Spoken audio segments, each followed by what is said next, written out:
yourself for terror you have never imagined. And your suffering will be legendary even in hell. Hello, and welcome to the first ever episode of Bomb Squad Matinee. I am your host for this evening, Tim M. Sullivan, and with me I have... Hi, I'm the Nose Demon. I'm the confused demon because I have no bit for this. Oh, damn. And our longtime fans watching this episode might be thinking, what's Bomb Squad Matinee? What happened to Bomb Squad Movie Night? Well, it's sort of a bad news, good news situation. The bad news is we're very busy people and we are not able to deliver the heavily edited episodes of Bomb Squad Movie Night every week anymore. Austin has a very busy life and he needs to cut back on the editing for the channel a little bit. But we still want to do Movie Night as a monthly show, so we'll be trying to release Movie Night episodes at the end of the month. But for the weeks leading up to that, we'll just be doing a less edited format. But here's where the good news comes in. The less edited format is going to allow us to go a little more in depth and talk a little bit more about movies that we have more to say about. So it'll give us a little more freedom, which will be fun. I'm excited to have a little more extended conversations about some of these movies. And then one last piece of business before we introduce the movie that we're talking about today. Longtime fans of the show, I'd just like to announce that I just got engaged yesterday. So I'm excited about that.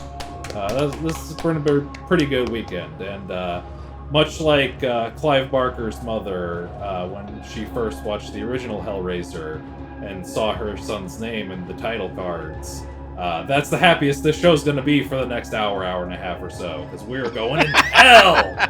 We're talking about Hellbound, Hellraiser II. A little bit of quick background on Hellraiser II.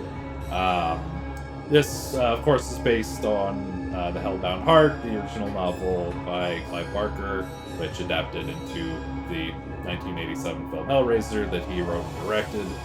And he came back to this film as an executive producer and story writer. The screenplay was written by Peter Atkins.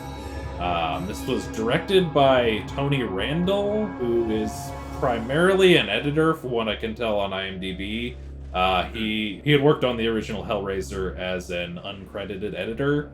Some of his other feature directing credits include Children of the Night, Amityville 1992, It's About Time, Ticks, and the funniest one for me, which is the live-action Fist of the North Star movie. What? He also directed 2 episodes of Power Rangers in Space and 10 episodes of Beyond Belief Fact or Fiction. He's done a couple things. Some strange stuff, but he's done some stuff. The budget for this film is estimated to be about £3 million, which converted to US dollars is a little over $3.5 million. So basically a $2.5 million boost over the $900,000 budget of the first film. So it has a little more room to play with some special effects and whatnot. But before we get into Hellraiser 2, let's talk a little bit about some of our other favorite horror sequels. We'll start with Joe. Oh boy, so horror sequels. It really depends on the franchise you're talking about, because either you're going to get home runs or you're going to get just strikeouts. Sometimes you get bunts to first. So you'll get a double here and there, but when it comes to the home runs, the one example that immediately comes to mind, and it's probably just going to be my pick because I love this movie and this franchise to death. It's A Nightmare on Elm Street 3, The Dream Warriors. Okay. Yeah. Wait, what were you thinking I was saying? I thought you were just gonna go straight for aliens. I was like, he's going for the big one. The lowest hanging fruit. No, I'm not going for the low-hanging fruit, at least in terms of sci-fi horror, but I mean, it is kind of low-hanging fruit for just, like, slasher movies, because that whenever you talk about, like, slasher sequels, that's probably the one everyone, like, gravitates towards. And for good reason. It's like, you up the effects, they get a little bit more creative.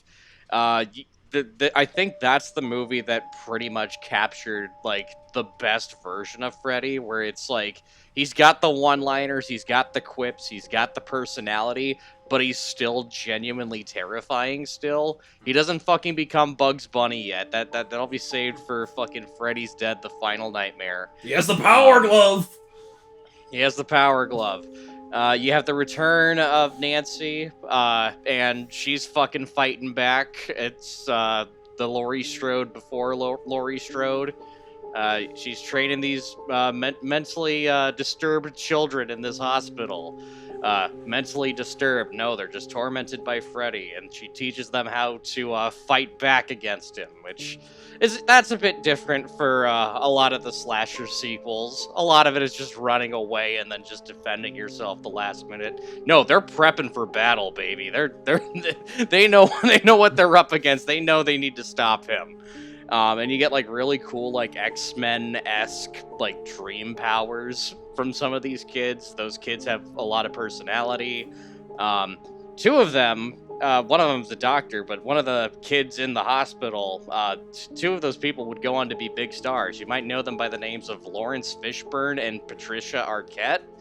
Yeah, those two were in that movie. Damn! But yeah, that's my pick. Honorable mention to Bride of Frankenstein, which I would argue perfected the better than the original sequel, all the way back in the 1930s. So yeah, that's my pick. That's my honorable mention. Back to you, Tim. Hell yeah, some good picks there. All right, Austin. Joe, I think you're mistaken. I think Abbott and Costello meet the Bride of Frankenstein as clearly the superior horror picture.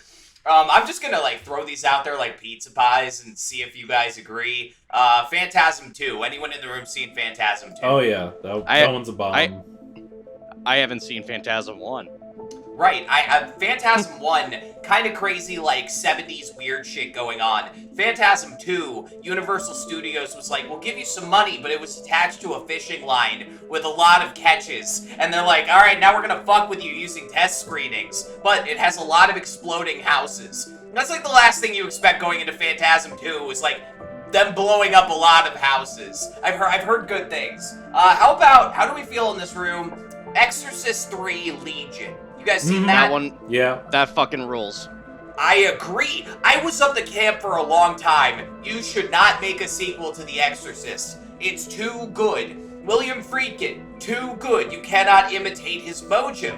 But then, I saw Exorcist 3, and fucking that famous jump scare with the scissors, or the, what the fuck is it? It's like a gardening tool. Yeah, that is fucked up. And Brad Dourif, right? The Lord of the Rings guy. He was fucking terrifying. It was proper, like the original movie. It felt like a real fucking movie. I still haven't seen the second one. I've heard it's abysmal. It is. It's bad. A stain on the legacy. And so are both versions of the prequel that came out in 2004. Yeah, they made two versions of this. One directed by Paul Schrader, one directed by Rennie Harlan. It's the same damn movie. They just reshot the whole fucking movie. Yeah, what is this Gus Van Sant bullshit? I haven't watched Exorcist 2, but I have seen one scene, which is where Reagan cures an autistic child of their nonverbalism. It's not great. Oh!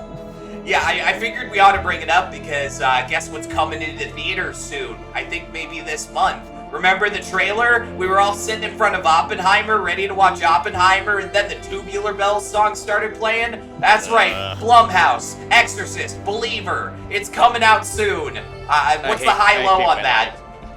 I hate my life. Tim, you think it's gonna be good? No.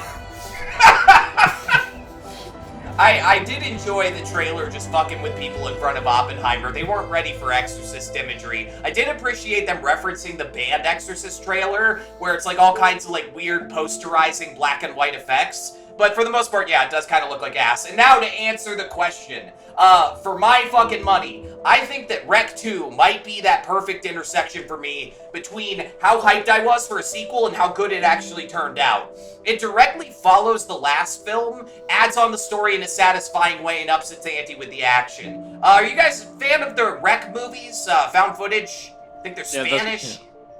Those movies fucking rule. Yeah, I've only seen the original Rec and the American remake Quarantine. But Quarantine wasn't bad. I do enjoy Quarantine, but I have a soft spot for it, probably largely because it was like one of the first horror movies I watched. Really? So. I remember in Quarantine, I think there's a scene they added where someone gets beaten to death with a camera. Yes, yeah, that's one of the ones that always stuck with me. But yeah, Rec 2 is my answer. Back to you, Tim. Hell yeah, some solid picks there. Yeah, my real answer, I'll just say it again, like I said on the Two Towers one, real answer is Evil Dead 2. But again, we did a whole episode on Evil Dead 2. Just go watch that and hear what I had to say on it there. But I'm gonna give a shout out to Bride of Reanimator, the sequel to the classic film Reanimator. Brian Yuzna, who had produced the original, is directing this one, and he brings all of his glorious Yuzna-ness to the picture. The final set piece is just a lot of fun. It's just all kinds of great, crazy Yuzna insanity. And so if you're a fan of the original Reanimator, if you're a fan of Return of the Living Dead 3, if you're a fan of Society, that's a movie you're probably going to have fun with. But speaking of movies that you're going to have fun with, let's talk about Hellbound, Hellraiser II. What are our thoughts? We'll start with Austin. Oh, interesting. I have a prepared statement from the nation of Sweetlemans. So I'm going to join the ranks of everybody else here when I say this isn't a tremendous improvement over the original, but its expanded scope makes it really worth watching. One thing I learned researching this movie was that New World Pictures and lots of production companies used to like getting their stuff made over in England, because I guess when you converted dollars into pounds, it became more money. But a week before New World sent the money over to make Hellbound, Black Monday happened. Black Monday was a huge global stock market crash, and it fucked the exchange rate up massively. So like 20% of the budget planned for it in pre-production was just up in smoke. According to the director's commentary, this is what I heard. It's different than the figure you had in the beginning, Tim, but Hellbound was made for about $4.5 million. Your figure might be more accurate than mine, but adjusting for inflation, $4.5 million, to remind audiences, is only like $12 million in today bucks. So there's no denying this is kind of a low-budget feature. Another unexpected turn came when the production couldn't reach a contractual agreement with the Scorpio Killer from Dirty Harry, otherwise known as the actor Andrew Robinson, who had played Kirsty's dad in the original film. And if you've seen Hellbound, you know the thing that motivates Kirsty to engage with all these pain demons again is the mission to retrieve her father from hell. This whole debacle happened like a week before shooting, and there wasn't time to do substantial rewrites at this point. So the payoff for the main character's story was suddenly like out of the director's hands.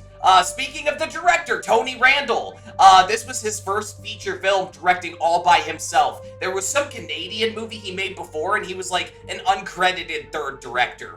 This was also the screenwriter's first gig. Peter Atkins got the job because he used to do theater in the 70s with Clyde Barker and Doug Bradley, aka Pinhead, back when they were young 20-somethings in a Liverpool outfit called Dog Company. Last of all, when this was written, Hellraiser 1 hadn't come out yet. When Clyde Barker and company set out to make these movies, they actually banked on Julia, the evil mother character, being their female Freddy Krueger, was what they used to call her. And it wasn't until I think sometime into production that they caught wind that the public was actually crazy about Pinhead. This confusion about which, like, metaphorical horse to place their bets on even led to them having to change the ending of Hellbound from a Julia-centric one to something Cenobite-related. So all that's to say, this film could have turned out really poorly, given the series of miscalculations, catastrophes, and significant risks leading up to filmmaking. But it didn't turn out that bad. It's actually the best Hellraiser sequel by a long shot. I love the portrayal of the Cenobites in this. They're given more to do. There's a scene where they are just shitting on Kirsty like a bunch of school bullies. Really grand stuff, like, oh, that puzzle box teleports us back to hell, you moron! And we're already in hell! Get wrecked, scrub! There's also a few wonderful moments where Pinhead tells the other Cenobites to, like, slow their roll. Like when Tiffany opens the puzzle box, or when Kirsty shows him that old picture of Elliot Spencer. Something about Pinhead telling the others to, like, hold up for a second, because something's not right, is just really satisfying for me. He may be a pain demon, but he's a sophisticated pain demon, who apparently has standards and free will. Also, Hellbound isn't perfect by any stretch of the imagination. Like, Kirsty doesn't talk like a normal person half the time. Bill Pope gets himself killed for the dumbest reason in movie history.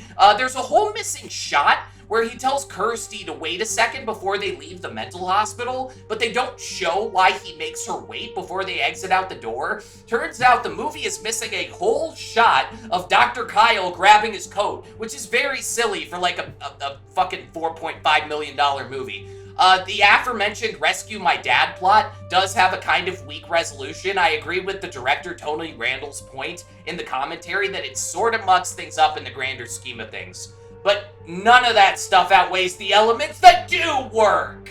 It's October 1st on the day we're recording this show, and let me say, boys, this movie felt like a good and goddamn proper way to usher in the Halloween season.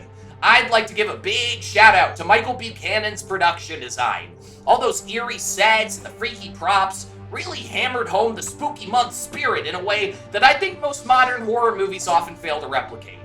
Whether it's the secret mental ward for the extra crazy crazies, or the violent pervert's personal hell full of vanishing bloody sex ghosts, these sets feel like they've got the juice that elevates it above Halloween store chic into a place that's truly kind of haunting to go.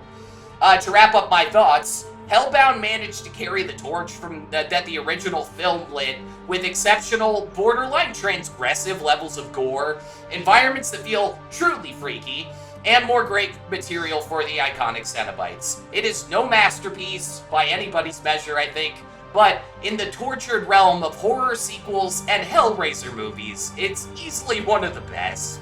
Back to you, Tim. Hell yeah. Lots of good stuff there. Joe, thoughts on Hellbound?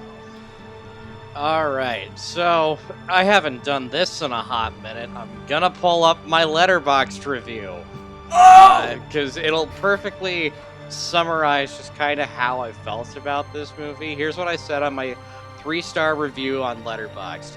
This movie has some strong imagery, a weak story, and some pacing problems in the beginning especially. It's very overall. That's the basic summary of how I kind of felt about this. It's fine for what it is. I think this movie's like biggest thing is just it's got a lot of strong imagery, especially when they get to the Hell World. Whenever they get there, that's when it gets like kind of interesting. The visuals are like really kicked up to 11. The effects are also kicked up to 11 for the most part. For the most part. The stop motion's a little bit wonky. They could not make that baby not look like a doll. Yeah. that was the funniest part of the whole fucking movie. I'm like, what are they doing with this fucking baby doll on this thing? Come American Sniper ass baby.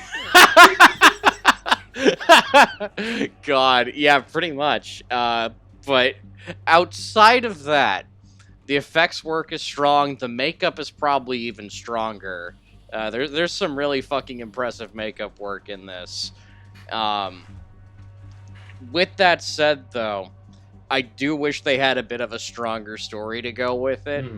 Funnily enough, I honestly kind of just realized this one when Austin brought up Christie's whole like reason for like her plot in the movie is to go and find her father, and then it just never gets fucking resolved in the end. I'm just kind of now realizing that, like, you had something, and then, whoops. But I guess that was a studio thing, was what you were saying, right? Or it was just like, Andrew what was it? Robinson really had to do Cobra with Sylvester Stallone. He really had to do one episode of the new Twilight Zone in 1987. There's actually not a clear answer online or in commentaries about why they couldn't lasso Andrew Robinson for this. Yeah, I'd read that he just, like, I guess wasn't really a fan of the script and didn't really want to be involved. God, it's Carrie Elways with the Saw franchise. Man, too soon. Too soon. Saw X in theaters. Go see it now. It fucking rules.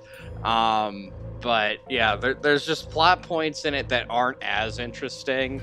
Thankfully, once you kind of get into the middle and they're stuck in that hell world, and just they're trying to get out, and then the doctor becomes a Cenobite. That's when it kind of picks up in story a little bit, because, oh, hey, this is actually kind of interesting. Everything else, though, it's fine. That's really all I can say about it. I'm losing words. It's a very fine movie. If you like the Hellraiser world, if you liked the first film, you're probably gonna have a decent time with this. If you're looking for quality, there's probably better horror sequels you can watch than this. So that's my thoughts. Back to you, Tim. Fair enough. All right. My thoughts on this one. This was probably the movie that like really wanted to make me revisit like Hellraiser stuff more. Like I was a big fan of this when I first watched it. On this rewatch, I think I was a little more conscious of its issues, rewatching it back to back with the original Hellraiser. The original one definitely has a much more concise story, a much clearer narrative. This one is a lot messier, and learning about the kind of production issues that went into this, like having lost a character who's supposed to be like a central plot point to the movie. That's gonna mess some stuff up for you in the script. And then having budget cuts, that's gonna fuck things up too. But it does, I would say, have some very strong aspects, like we've been talking about. The production design is very solid. The matte paintings, I love the matte paintings, they're gorgeous. And I just love the design of that like whole labyrinth hell world that they have going. I love the Leviathan as like a design concept, just this like diamond lighthouse thing in the sky that shoots darkness at you. Like that's just such a cool visual, I think.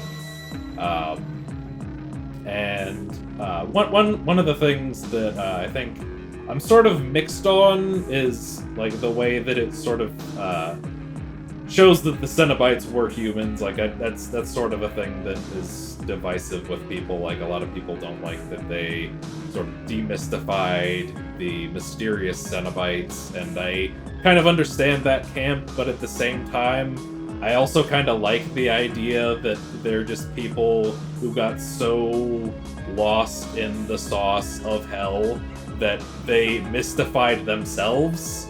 I think that that's kind of an interesting take. I guess lastly, I'll talk about what I think is the strongest element of the movie, which is Julia, by far. I definitely understand what Clive Barker was going for, where he wanted Julia to be like the next Freddy Krueger, just like on a conceptual level. Because in that first movie, Julia is just slowly going down this spiral of killing people for the dude that she had a thing for, and now she's just like killing people for power, and it's just so fascinating to see her unhinged like descend into just murder for the sake of power. And I think she's a very fascinating villain, and it's a shame that like we didn't get to see anything really more with her, but also I very much understand, like, yeah, of course the fucking Cenobites are gonna be the selling point. They're just look at them. It's very, very marketable. But I absolutely love Julia in this movie. I think that she's a great horror villain. And overall, this is a good time, even with its issues. But we're going to talk a little bit more about this one before we take a quick ad break. And we'll be right back. And we are back from commercial, and we're gonna do two quick things first. First, we're gonna tell you about MoviePalette.com. It's this little website that has these little art pieces, like that one up there, from the film Mandy, where it shows the dominant colors of each frame of a film, represented by thin lines. You can get one of basically any movie you want, even if they don't have it on the website. You can get one custom made for a little bit more. Just go to MoviePalette.com and use the promo code SQUAD15 to get 15% off your order. Next up on our order of business, let's talk about some strike funds. We got some good news for you. The WGA reached a deal that is favorable for them, so they are no longer striking, but they are still struggling. They lost a lot of work and they need a little bit of help, and SAG-AFTRA is still working on the negotiations. So please donate to one of the following funds: the Entertainment Community Fund, the Snack List, or Groceries for Writers. It could help a lot of people out. And now we're back to the show. And we're going to go into some general discussion. Okay, so on the back of the first edition VHS New World Pictures release, there was a little picture, I believe in the top left, of Pinhead in a surgeon outfit. Mm-hmm. And this was before the internet, so everyone saw this picture, and they had seen the movie, so they knew this wasn't a still that made it into the finished movie. And so an urban legend began to circulate that is, you know, the horrifying, too gross for theaters, legendarily fucked up Pinhead surgeon scene. So everyone was freaking out for a very long time that this was too gory, too transgressive for the light of day. It was gonna fucking make your eyeballs explode. And then, you know, Arrow Video, maybe a couple decades later, were actually able to get their hand on the surgeon scene. And I think also the director and writer cleared it up on commentary tracks that it was just bad. They cut it from the movie because it bogged down the pacing and the effects turned out bad in the scene. You can watch it for yourself. It's up on YouTube. But it got me thinking, there are actually scenes like that. Like fucking, for instance, the raft scene from The Burning, where the guy has the Exorcist 3 weapon again. The shears. The issue with The Burning one is that, like, people would just go in and cut that part out because they're just, like, adding bits of the film to their film strip collection. So that's a little different, but... Cannibal Holocaust, Last Road to Hell. It took some people in certain countries a long time to see the Last Road to Hell, you know, properly put together. And then none of us have seen the full hell scene from Event Horizon. Because apparently it was found on VHS in a salt mine, but it was too badly degraded to show people. So it's like, if you're a horror movie fan, there are scenes that were too fucked up to be in the movie. It's just the surgeon scene from Hellbound is not one of them. Yeah. Go watch it on YouTube. Judge for yourself. Yeah, sometimes a deleted scene is deleted because it just doesn't work. Another thing that I was much like last year for the original Hellraiser, I watched the Joe Bob Briggs episode on Hellbound to prepare for this.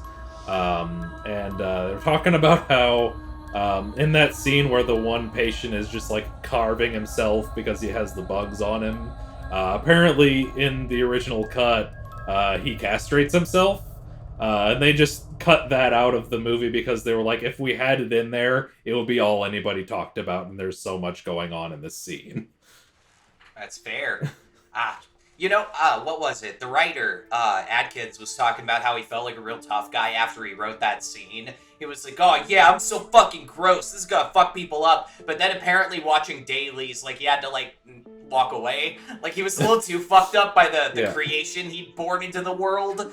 It's just sort of, the power of images, so he says on the commentary. Yeah. I actually had that scene hyped up for me before I went and watched the movie. I think it was some Joe Blow video on YouTube talking about how fucking disgusting that scene was. Yeah. How both of you deal with the maggot guy fucking scene on the mattress this time around?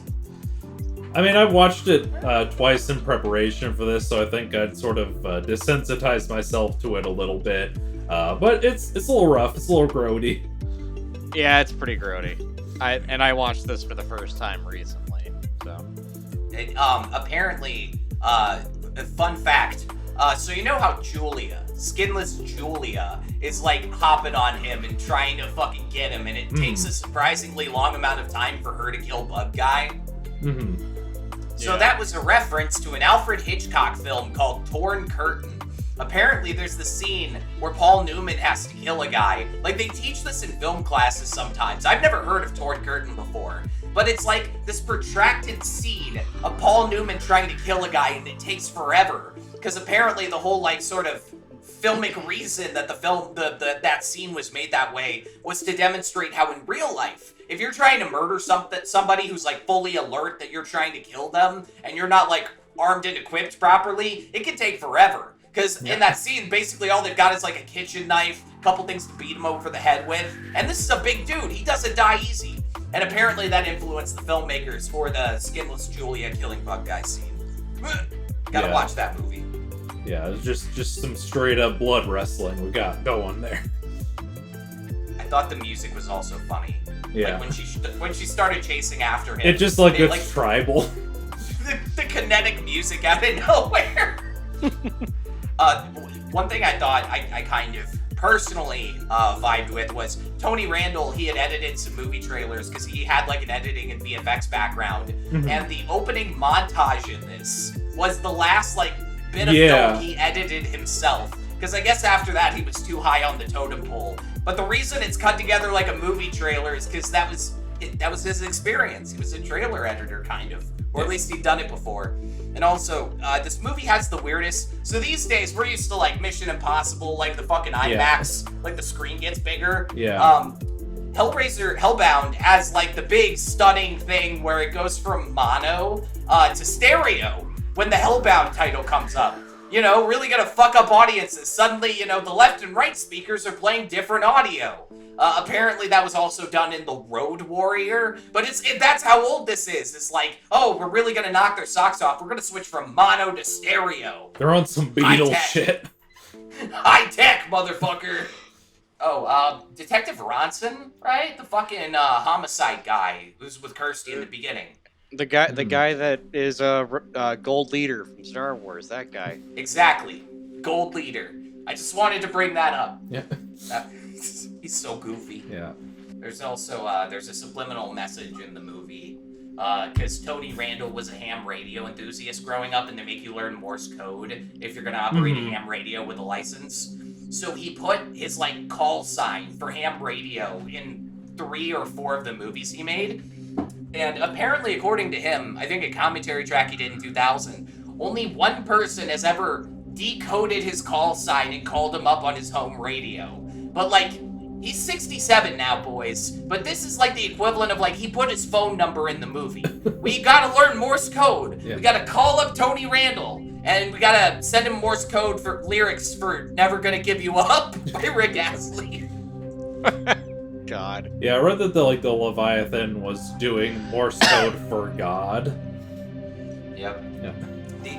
I think it was... Who did the soundtrack for this? The Drag Me to Hell guy. The score, sorry. It's Christopher Young, and I know this because he was brought in halfway through Spider-Man 2 because Sam Raimi heard music from this movie that he wanted Danny Elfman to do, but then he and Danny Elfman kind of had an argument and a brief falling out, ending with Danny Elfman saying, "If you really want Hellraiser, go get Christopher Young. I'm done." And then apparently Christopher Young had struggles with the score for Spider-Man 2 as well.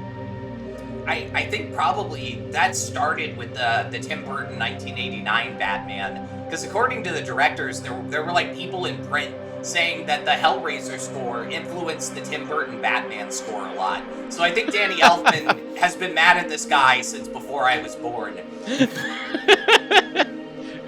Jokes on Danny Elfman, though, because I don't remember Christopher Young ever getting sexual harassment complaints against him or sexual assaults. Topical.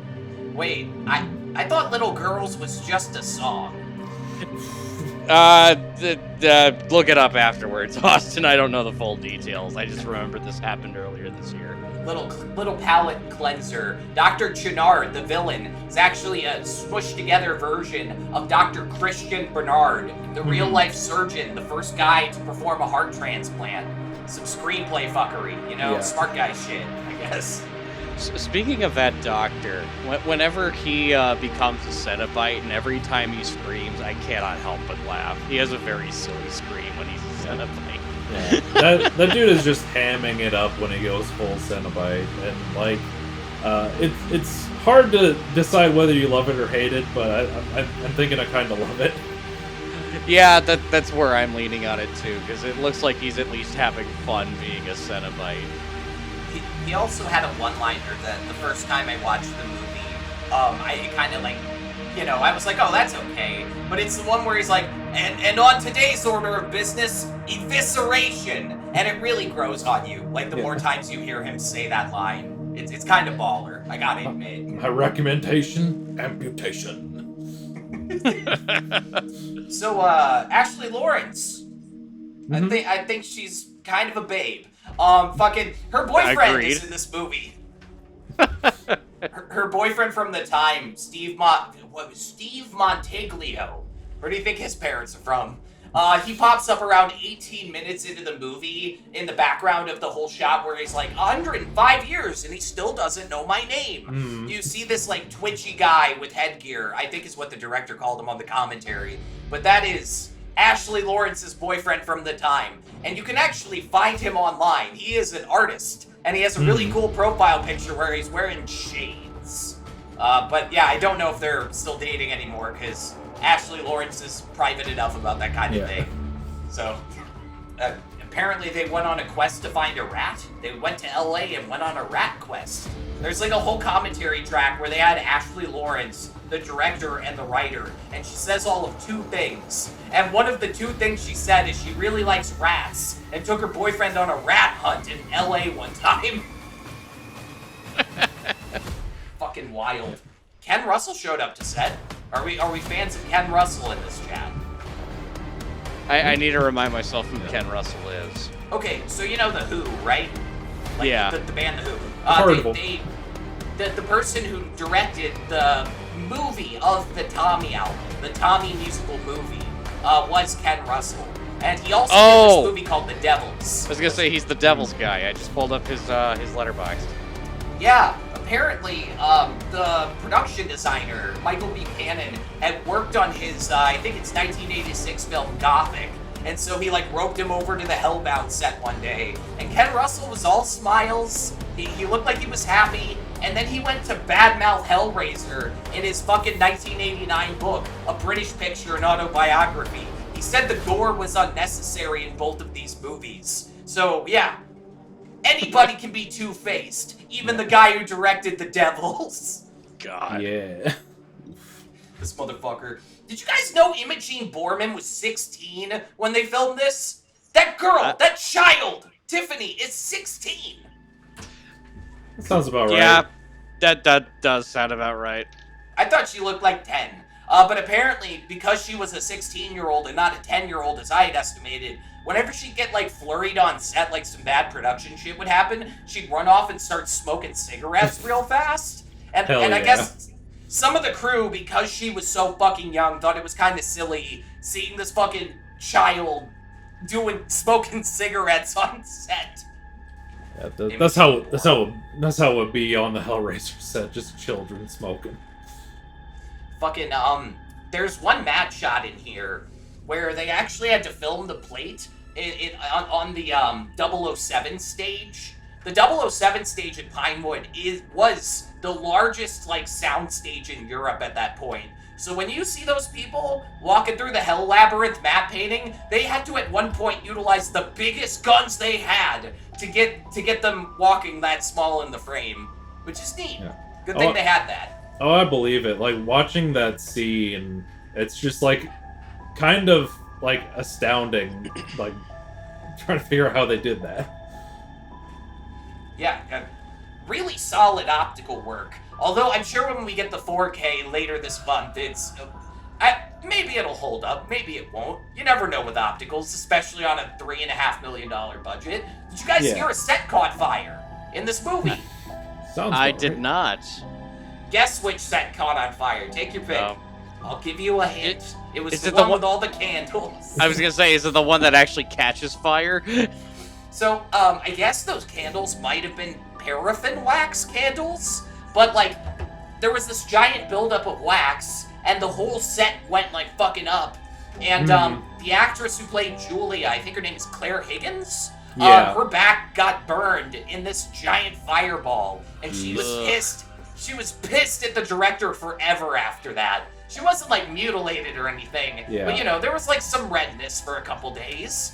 But, yeah, now she's not on speaking terms with the director anymore. Terrible. That's fair. That's fair. Yeah, fair. One of the things that they said on the Joe Bob Briggs episode was, like, when he was bringing up all the, like, cast and crew people, he nominated Claire Higgins for being possibly the only person to be sexy with and without skin. And you know what? I kind of agree. Just that scene where she's in the suit, like, that's a look. I dig it.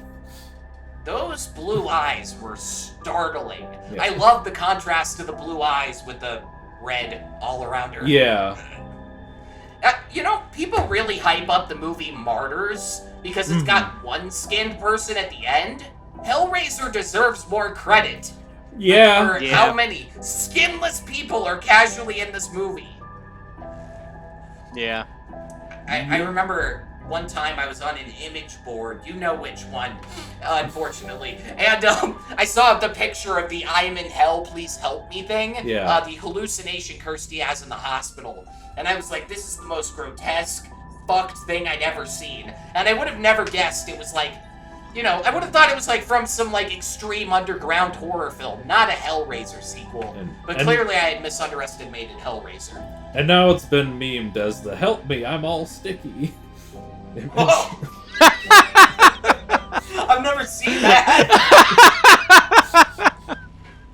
Jesus Christ.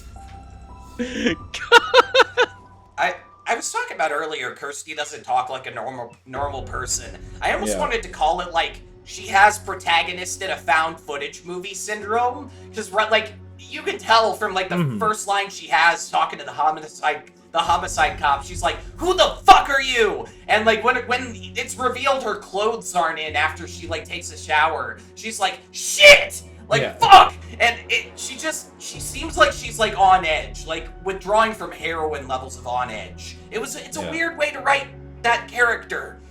No, I was just gonna say, like, it feels very like stage actor, like they project a lot more. Like that's the impression I got. I don't know if she ever did any stage acting, but like she's definitely projecting like that.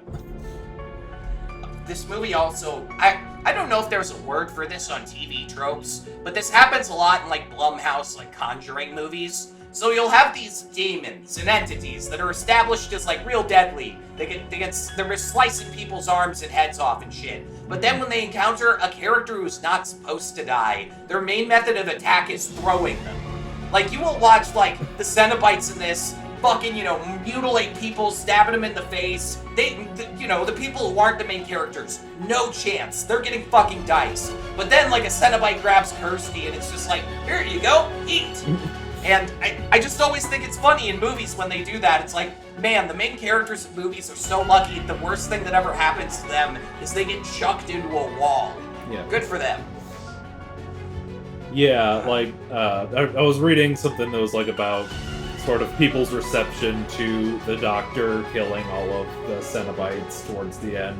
And, like, obviously people are gonna be not super hasty to agree with that. But, you know, the justification is that, like, A, they're coming to terms with having been human, and B, like, in defiance of the Leviathan, and in the screenwriter's word, or in the scriptwriter's words, they stood no chance, basically. I haven't seen this before, you know, watching this for research, and when it felt like a Marvel movie, it was like, oh good, a fight. I was like, I want to see them pull this off. And then he just one by one just fucking blows them down. No resistance. And I am happy the screenwriter, like, has a reason to back it up for why these Cenobites got fucking owned one by one just standing there. But it was a little weird, like, having them set it up even with a line that corny, like, yeah, we're gonna fight now. And then it was just fatality, flawless victory. Like, ugh. Holy shit. Fucking budget cuts. Speaking of fatalities, just that scene of Julia pulling out the heart, just like, oh yeah, that is the fatality right there. She does the fucking meme. You know, the guy with the katana, where he's like, nothing personal, kid, but personal is spelled wrong? Yeah. She says it to Frank. Nothing personal, kid. Nothing personal, kid, but I'm over the dick. Now I just want power. I mean, Frank was way overstepping. I mean, the things he was saying to Julia after his skin had been burnt off again were fucking bold. Like, he was trapped in hell with vanishing sex ghosts, and he's saying shit like, you belong to me forever. You're my ride or die bitch. You love me. Like he had some balls on him. Well, where's he gonna go, Detroit? Right. God. Hellbound. Hellraiser II. The grainiest movie I've ever seen. Yeah. I watched the 1080 remaster, and it was like every frame was covered in sand. Yeah, they shot on the high. Yeah, the images of this looked very coarse, rough, irritating, because that grain just got everywhere. Yeah. Oh, man. That's 2 Star Wars references in a Hellraiser podcast. Apparently, the Chicken Blade Kirsty, what's her fucking name again? The Chicken Blade Kirsty got fucked over, because you know at the end when Tiffany, like, you know, grabs her arm, she's wearing Julia's skin, basically. She saves the day in this movie by doing the thing the bad guys did in the last movie. Well, she's covered in, like, blood corn syrup mixture or whatever. Mm-hmm. And after they got, like, a certain shot, she's all covered in, like, this fake blood, and they broke for lunch. So she's in all this makeup, and they weren't done filming yet, I don't think, so they were like, all right, lunch. And she just had to sit there getting cold. Because fucking, I guess, it feels weird to have blood syrup all over your skin. Yeah. I don't know. I've had it all over my face, and even that's, like, weird. I can't imagine having it everywhere. Alright, let's transition into our final thoughts. We'll start with Joe. Yeah, so, again, it's a fine film. You're gonna have some issues, pacing, story, those are the big ones. But, like, there's a lot of stuff that's worth watching for this, specifically those effects, the whole set design, as we mentioned. Mm-hmm. That there's stuff to actually go back and watch with this. So, if you want to start your spooky season off with something decent, watch Hellbound, Hellraiser II, one of Roger Ebert's 10 worst movies of the year that this came out. Back to you, Tim. Yeah, Roger Ebert was not a horror fan, and this was no exception. Roger Ebert and Gene Siskel really were on a crusade against horror movies back in the day. Yeah, if Roger Ebert hates a horror movie, it's probably at least okay. Right. Austin, final thoughts. This movie, in my opinion, kind of owns. Be on the lookout for Arrow's Hellraiser Quartet of Torment box set coming out October 23rd of this year. I am excited to see the 4K remaster of this beast. Happy Spooky Month, motherfuckers! Hell yeah. My final thoughts. This is one that I quite like. I had a good time revisiting it, learning a little bit more about the production. It has its issues, and I've grown a little more conscious of it on this rewatch. But it's still a real good time, and I would definitely recommend checking it out, adding it to your spooky month lists, and have a good spooky time with it. But you know who else is spooky? Who? Yugi! I don't know. Star Wars and Yu-Gi-Oh! On Hellraiser. Here we go. I don't know. Somehow the grandpa voice came out. But anyway, you, the person watching / listening to the very first episode of Bomb Squad Matinee, thank you for tuning in.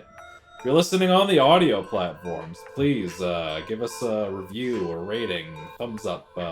Just let us know how we're doing. Give us some kind of communication. Go down to our Patreon and give us a little bit of money. We would like to make a little bit of money so that we can maybe make this a full-time job, maybe someday. Who knows? Or at least be able to do more stuff. We like to make stuff for the viewers. You want the weekly format that we used to have back? Send us some money. Yeah. Then we might actually be able to bring it back. Yeah, we can't make weekly movie nights without those beans. Give us the beans. Give us the beans. But if you're watching on YouTube and giving us a little bit of ad revenue, thank you for watching. We really appreciate it. Comment below and let us know. What do you think of Hellbound? What do you think of the Hellraiser franchise? What do you think of Alan Smithy's Hellraiser 4?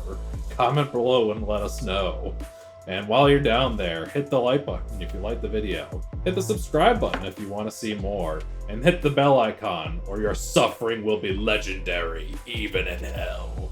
There we go. Tune in next week when we talk about one of the most important horror films of all time, hosted by Joe. What are we talking about next week? Yes, next week we are talking about one of the most important horror movies ever made. It's Seed of Chucky. No, I'm just kidding. It's The Exorcist, baby. Yeah! It's the most legendary movie ever made. We're not talking about the fucking new one. We're talking about the original. Don't ask us to do the new one. I can't, man. I can't. Can't do the new one. Can't do it, but we can do the original because it rules. So tune in for that. It's going to be a good time. And once again, I would like to thank you for tuning in. And remember, a puzzle a day keeps the doctor away. Farewell. God, I hope it does. I